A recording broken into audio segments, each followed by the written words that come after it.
Next question we are going to do is the find the inverse z transform of the signal x of z is equal to z square by 1 minus a z into z minus a. Okay, and the ROC that I have given here is that a less than mod z less than 1 by a. Okay, so from this ROC, first you look at the ROC and see if this signal is a causal or a non-causal signal. So if you look at this ROC here, the magnitude of z is between two values.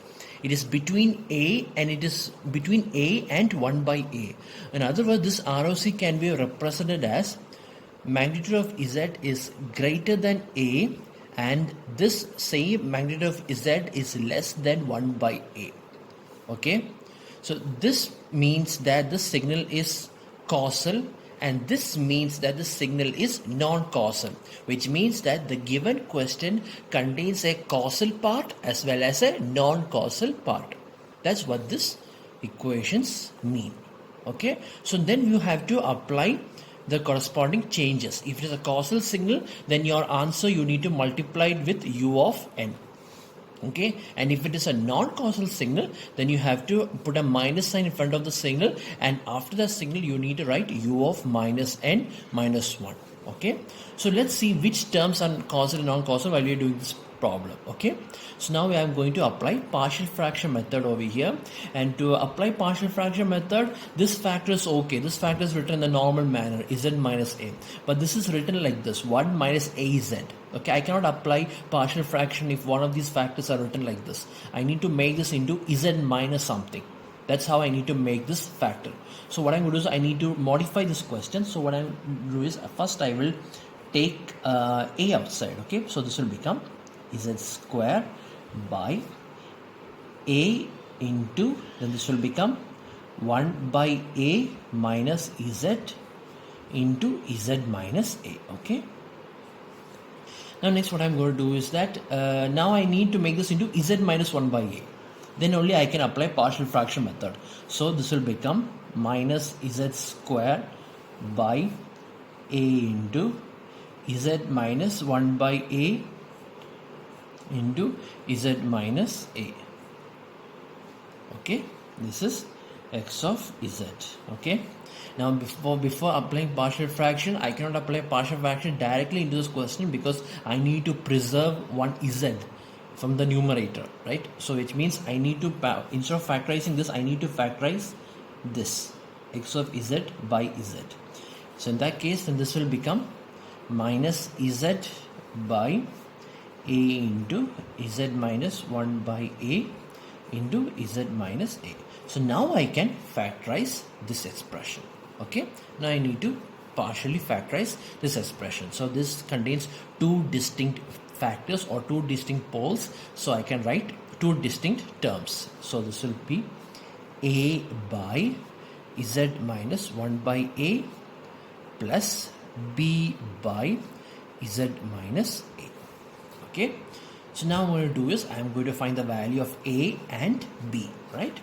Capital letter A and B. So the value of A is, look at the denominator of A is z minus a, right? So I remove this denominator, this z minus a factor from here, and the remaining terms will become minus z by a into z minus a, and then I substitute every value of z with z is equal to 1 by a, right? Because z minus a, when z minus a is equal to 0, then z is equal to 1 by a.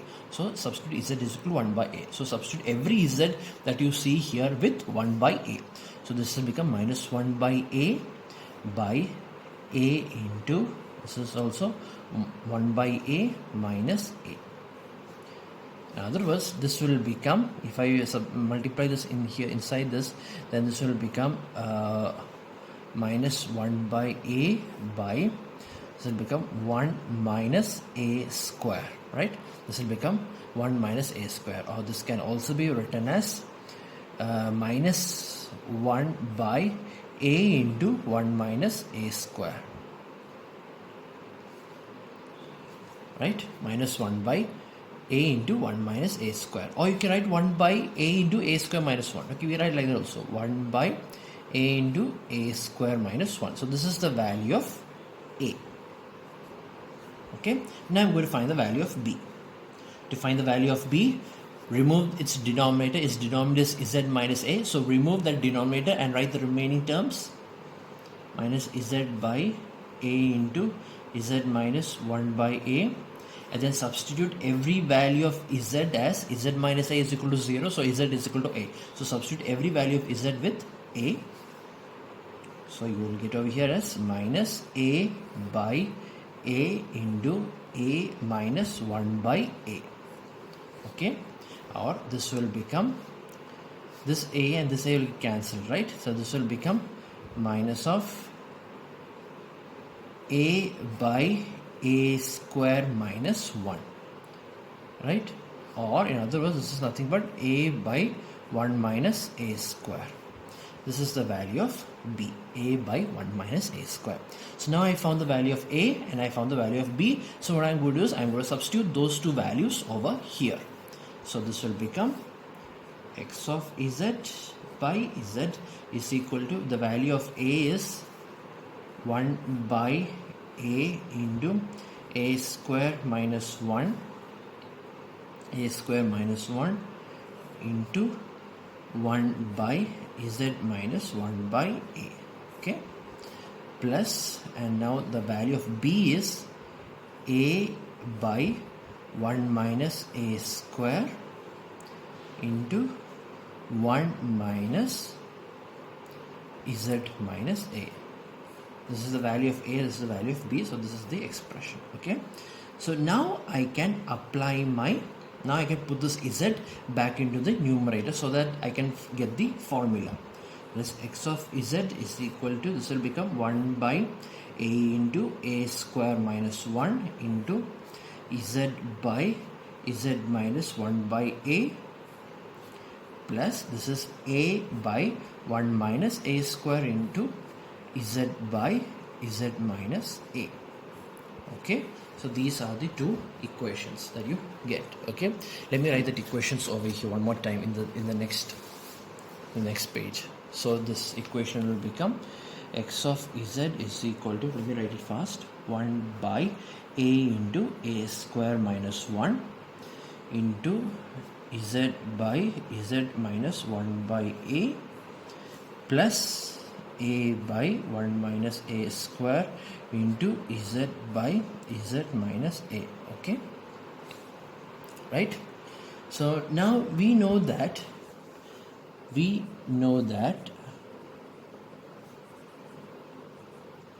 z inverse, yes, the basic formula is the z inverse of z by z minus a is nothing but a raised to n u of n, right?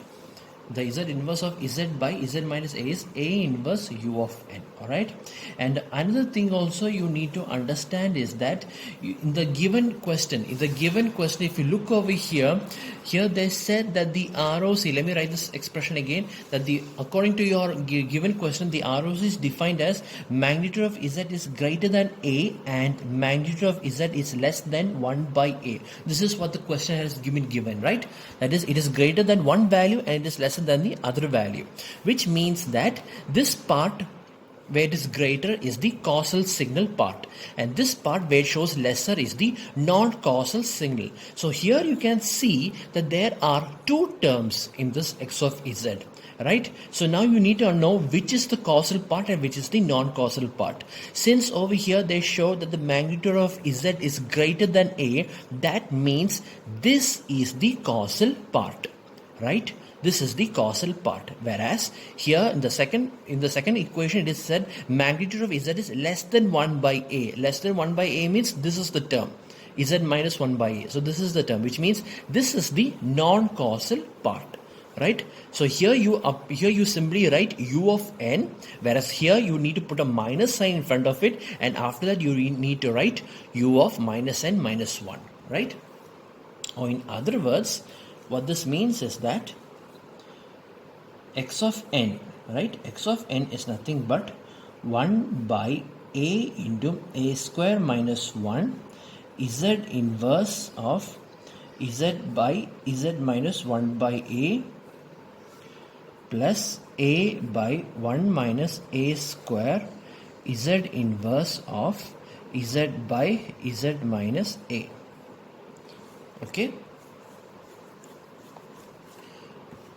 So in that means that since this is a non-causal signal, right? Magnitude of z is less than 1 by a, and this is causal signal. This magnitude of z is greater than a. So since this is a non-causal signal, then the expression is x of n is equal to 1 by a into a square minus 1 into here.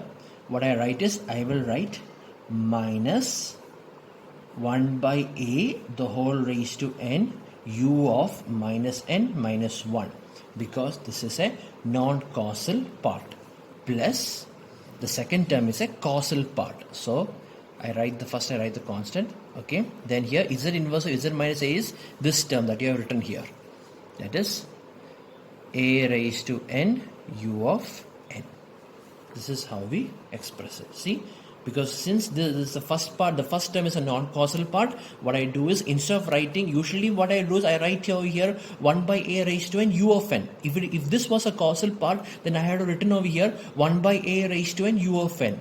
Okay, but since this is a non-causal part, what I did over here is that instead of writing 1 by a raised to n u of n, what I did is that I put a minus sign over here, and then I have written u of minus n minus 1 to show that it is a non-causal part, right?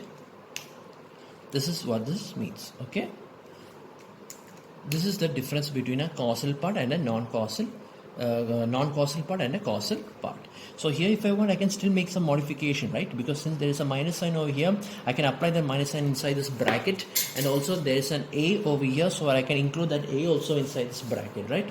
So this is nothing but 1 by 1 minus a square into this is 1 by a raised to n plus 1 u of minus n minus 1, plus here it is, this is also, here it will become a raised to n plus 1 by 1 minus a square u of n. In other words, I can take 1 by 1 minus a square as common, so this will become 1 by 1 minus a square common, and then this will become 1 by a raised to n plus 1 u of minus n minus 1 plus a raised to n plus 1 u of n. So this is your final answer. Okay.